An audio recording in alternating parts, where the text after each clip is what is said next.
Mengenai kebangkitan PKI. Iya, ya. Ada yang bilang kebangkitan PKI atau PKI bahkan sudah menyusup ke istana, sudah berkuasa. Sejauh mana Pak Jenderal bisa menyerap atau mengkonfirmasi informasi itu? Kalau saya melihat, kita lihat dulu.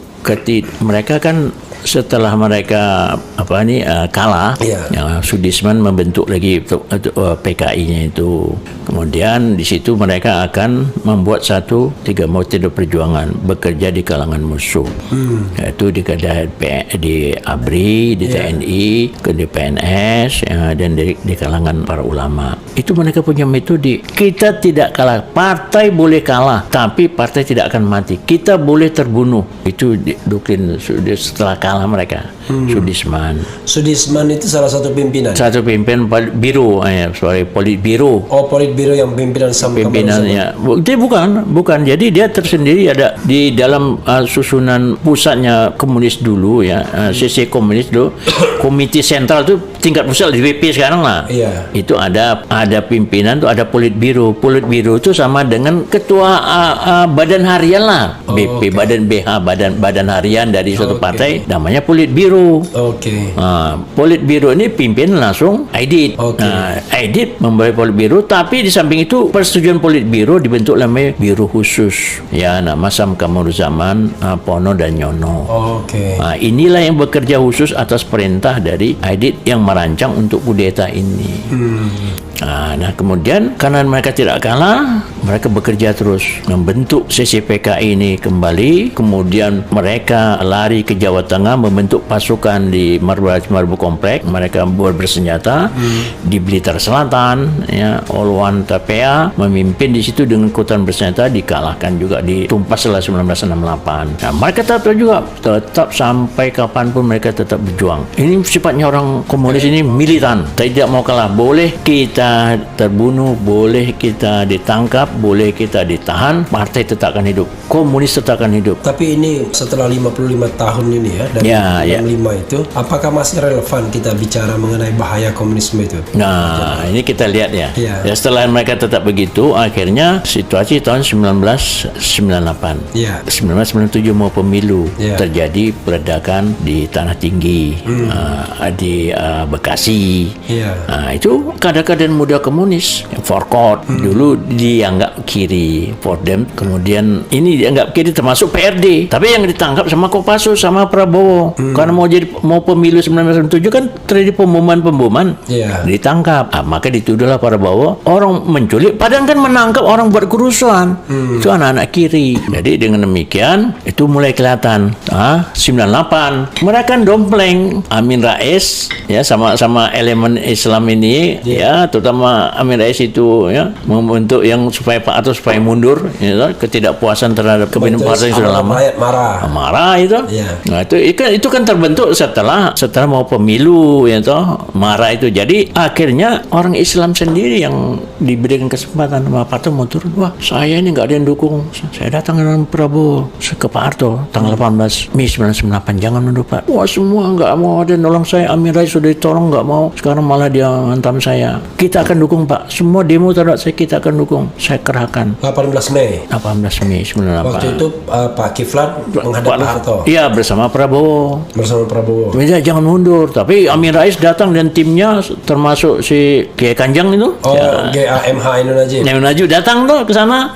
Pak Harto mundur. Tapi kita Pak Amin nggak datang. Pak Amin nggak datang, tapi ada utusannya. Yang datang itu Nurkolis Majid. Di situ kan orang-orang kiri dompleng di masa yang bergerak itu kerusuhan 98 Mei 98, 12 terjadi penembakan Trisakti, 13 meledak. Orang-orang kiri, saya mendapat informasi dari intelijen dari Kostrad, bergerak dari Madiun, dari Jawa Tengah dengan kereta api masuk ke Jakarta. Orang-orang kiri, orang-orang eks-komunis sama anak-anak pengikutnya masuk berkerusuhan di Jakarta. Tapi bisa kita selesaikan tanggal 15 Mei 1998 sama Prabowo. Bisa 13 meledak, setelah Trisakti 13 meledak, kemudian 14, 15 saya datangkan pasukan seluruh Indonesia dari Kostrad itu, dari Makassar juga datang ke Jakarta. Dituduh juga kita mau kudeta. Wiranto nuduh gitu. Pak Harto mundur. Permintaan Wiranto, Pak Harto mundur. Tanggal 15 Mei di Halim. Pak Harto pulang dari Mesir, Pak kadang kacau nggak bisa diatasi. Padahal udah kita atasin, Kostrad ngatasin. Saya datang pasukan ke Jakarta. Nah dari situ anak kiri yang masuk mengacau, kita tahu, saya tahu anak kiri yang SPKI. Nah akhirnya Pak Harto mundur, ya berhenti lah gitu karena udah kita datang, saya berdua yang Prabowo datang ke rumah, sudah nggak ada yang dukung saya lagi. Ya Amin Rais saya angkat itu, dia malah saya bantu untuk jadi ketua Muhammadiyah, malah dia ngantam saya, udah mundur atau berhenti. Kan soalnya kacau, demo di mana-mana, kiri main Orkot. Ya maaf aja kalau Fordemnya sekarang udah bagus, saya lihat Kordem dulunya kan kiri, ya toh. Fordemnya udah lain sekarang. Kan udah bagus, udah bagus saya. Saya senang yang Fordem sekarang ini. Tapi dulu enggak, Bang Antam. Udah, termasuk Rana Sarumpayat itu lawan saya dulu. Siapa? Rana Sarumpayat. Di Bukit Duri itu rapatnya tanggal untuk bisa menghantam untuk Habibie ini saya seberapa nih Rana Sarumpayat saya dulu. Terus kemudian Pak Habibie kan ingin negara ini bisa jadi tenang kembali, diadakanlah sidang istimewa MPR karena tidak setuju ya dengan karena atau mundur di Habibie harus mundur. Udah diadakanlah sidang istimewa 10 sampai 13 November. Saya diangkat sama perintah Wiranto, saya sebagai yang mengendalikan Pam Swakarsa, anak-anak PII, anak HMI, anak Pemuda Ansor, anak FKPP, anak itu bergabung sama saya untuk mempertahankan MPR mau sidang istimewa. Mereka nggak setuju, tidak perlu sidang istimewa. Orang-orang kiri termasuk sidang istimewa untuk apa? Untuk merubah GBHN bahwa pemilu yang tadi mestinya 2002 dimajukan 1999. Sidang biasa sebenarnya itu ya. Oke. Jadi kan di antara sidang itu ada sidang istimewa, mestinya 98 diangkat, kan pemilu mestinya 2002. Itu mestinya dirubah, dipercepat pemilu jadi 99. Kan membutuhkan perubahan GBHN. Pakai TAP MPR itu. TAP MPR. Jadi maka dia ada sidang istimewa. Mereka nggak setuju. Tidak perlu sidang istimewa. Habibie harus turun. Jangan orang kiri inilah. Saya ngadapi mereka. Saya lihat itu lambang PKI. Ada mas saya fotonya. Ada lambang Mega. Bu Mega itu gambar Bu Mega. Mereka bawa banner itu di Semanggi. Saya lihat itu mereka berapa mas saya berantem sama saya itu. Saya bawa bambu runcing grup-grup saya yang dari anak-anak PI, Pam Swakarsa. Peradaban itu tulis kok kiri gambar PKI sama gambar Bu Mega mereka bawa. Saya berapa orang kiri itu pertama itu buktinya 98 baru pemilu 99. Ya Habibie nggak mau ikut mencalonkan lagi, malu lah dia dah. Pam Swakarsa itu yang bentuk kan Wiranto. Ya perintah Wiranto kepada saya kok. Perintahnya sama saya. Waktu itu sempat bentrok. Berentok sama masa itu masa kiri, banyak saya lihat orang bawa gambar Mega, gambar Palu Arif mereka bawa kok. Itu bukti 98 mereka karena Pak Harto nggak lagi Habibie dan keluar kiri. Itu bukti pertama. Pam Swakarsa dari mana aja waktu itu komponennya? Komponennya anak PI, anak HMI, Pemuda Ansor, FPPI, kemudian yang pendukung FPI juga. FPI nggak ada. FPI baru dibentuk tahun 99. 98 yang mengamankan negara ini adalah Pam Swakarsa. Setelah itu saya dikejar-kejar mau dibunuh oleh masa-masa ini, mobil saya dilempar, dikejar-kejar kok, mobil dinas saya oleh masa kiri. Saya dicari mau dibunuh saya. Kalau berhasil mengamankan MPR, sidang berhasil, GBHN dirubah, pemilu dipercepat. Pemilu dipercepat kan pemilihan presiden. Habibie nggak mau jadi presiden. Ya karena udah malu lah, ada Timur lepas dan kemudian ini nggak mau. Sidangnya ditolak. Gitu. Tapi kan pembentukan di situ kiri kelihatan mulai 98 mulai bangkit, dompleng dia dengan reformasi. Mulailah dia muncul. Yang tadinya dia bilang ini, akhirnya dia minta bahwa mereka harus pemerintah ini, tadinya mereka kan nggak boleh masuk di dalam struktural ABRI, nggak bisa masuk TNI, nggak bisa masuk Polri, nggak bisa jadi pegawai negeri. Ada kan ketetapan tentang untuk screening itu. Tapi akhirnya dicabutlah Kepres tentang itu, tidak boleh menjadi dia di birokrat tahun 2006 ingat saya.